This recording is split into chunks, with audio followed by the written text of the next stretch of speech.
Saudaraku, ratusan simpatisan Partai Hanura menggelar konvoi meriah menuju kantor Komisi Independen Pemilihan atau KIP Aceh Tengah untuk mendaftarkan calon legislatif atau bacalek mereka dalam pemilihan Dewan Perwakilan Rakyat Kabupaten atau DPRK Aceh Tengah pada Sabtu 13 Mei 2023. Dalam upaya untuk merebut kursi-kursi yang strategis, Hanura berharap dapat memperoleh 5 kursi di lembaga legislatif tersebut.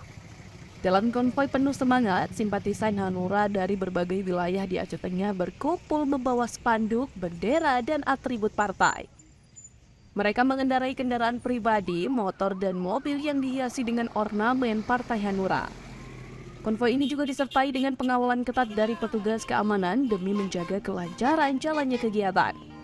Para bacalek Hanura yang diusung dalam pemilihan DPRK Aceh Tengah tampak antusias dan percaya diri saat mendaftarkan diri mereka.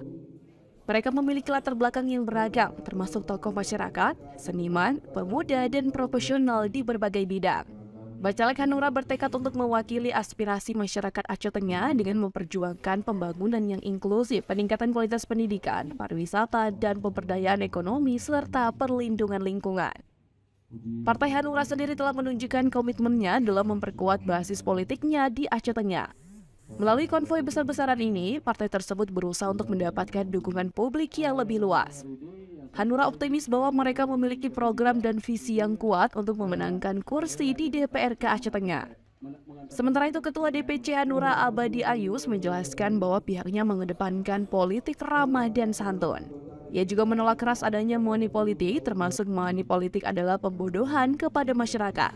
Sedangkan untuk DPRA, Hanura Aceh Tengah mengusung seniman ternama di Tanah Gayo, Ervan Jeko, selama menjadi bacalek DPRA Dapil 4 meliputi Aceh Tengah dan Benar Meriah. Dari Aceh Tengah, Romadani, Tribun Gayo.